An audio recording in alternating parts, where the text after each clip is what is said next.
আজকের এই প্রথম পর্বে রাসূল সাল্লাল্লাহু তাআলা আলাইহি ওয়াসাল্লামের জীবন, তার সিরাত, রাসূল সাল্লাল্লাহু তাআলা আলাইহি ওয়াসাল্লামের এই পৃথিবীতে নবুয়ত প্রাপ্তি, এমনকি নবুয়তের আগে তার জন্ম থেকে শুরু করে নিয়ে রাসূল সাল্লাল্লাহু তাআলা আলাইহি ওয়াসাল্লাম রাসূল হিসেবে রিসালাত প্রাপ্তি এবং রিসালাত প্রাপ্তি থেকে নিয়ে ইন্তেকাল পর্যন্ত জীবনের প্রত্যেকটি ধারা, প্রতিটি বিষয়কে আমরা ইনশাআল্লাহ বিশ্লেষণ করব।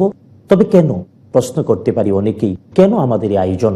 বন্ধু, এই কেনর উত্তর কোরআন আল কারীমে মুহাম্মদুর রাসূলুল্লাহ সাল্লাল্লাহু আলাইহি ওয়াসাল্লামকে অ্যাড্রেস করে আমাদের সবাইকে জানাতে এই ভাষায় বলেছেন, আউযু বিল্লাহি মিনাশ শাইতানির রাজীম, কুল ইন কুনতুম তুহিব্বুনাল্লাহা ফাত্তাবিউনি ইউহিব্বুকুমুল্লাহ।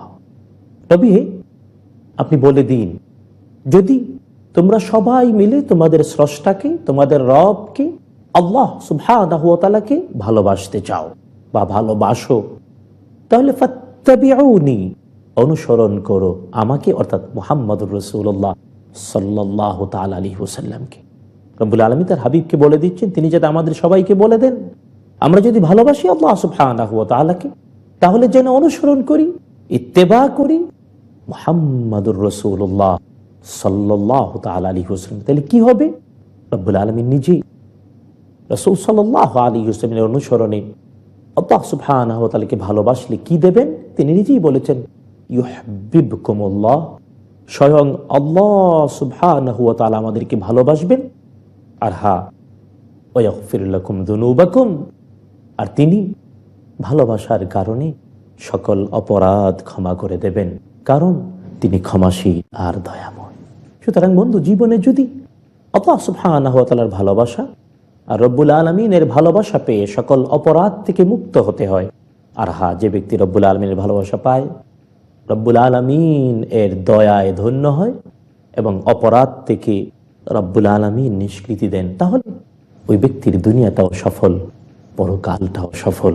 কোথাও তার চিন্তার কারণ নেই, কোথাও দুশ্চিন্তাগ্রস্ত হয়ে ভয় পাওয়ার কারণ নেই। বন্ধুগণ, আসুন আমরা সবাই মিলে রব্বুল আলামিনের ভালোবাসা পেতে চাই, আমাদের নিজেদের সকলের অপরাধ থেকে রব্বুল আলামিনের ভালোবাসা আর দয়ায় নিষ্কৃতি পেতে চাই, আর অনুসরণ করব এই জন্যে কেবল মুহাম্মদুর রাসূলুল্লাহ সাল্লাল্লাহু তাআলা আলাইহি ওয়াসাল্লামকে।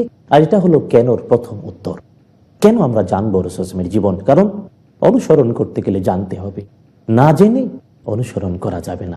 আর জানতে গিয়ে ভুল হলে, জানতে গিয়ে ইনফরমেশন গ্যাপ হলে, যথাযথ না জানলে অনুসরণ করতে সমস্যা হবে, প্রবলেম সৃষ্টি হবে। আর অন্যায় অনুসরণ করে, অসত্য অনুসরণ করে, রাসূল সাল্লাল্লাহু আলাইহি ওয়াসাল্লামের জীবন নয় অথচ তার জীবন মনে করে অনুসরণ যদি করি, তাহলে সফলতার বিপরীতে উল্টো ব্যর্থতা, উল্টো ধ্বংস, উল্টো ক্ষতি দুনিয়ায় আর পরকালে আমাদেরকে পাকড়াও করবে বন্ধু। সুতরাং রাসূল সাল্লাল্লাহু আলাইহি ওয়াসাল্লামের জীবনকে জানবো যথাযথভাবে, এটা আমাদের জন্য, নিজের জন্যই প্রয়োজন। রব্বুল আলামিনের ভালোবাসা পাওয়ার জন্য, অপরাধ সমূহ থেকে ক্ষমা পেয়ে উভয় জগতে সমৃদ্ধ আর জাহান্নাম মুক্ত জান্নাতি হওয়ার জন্য।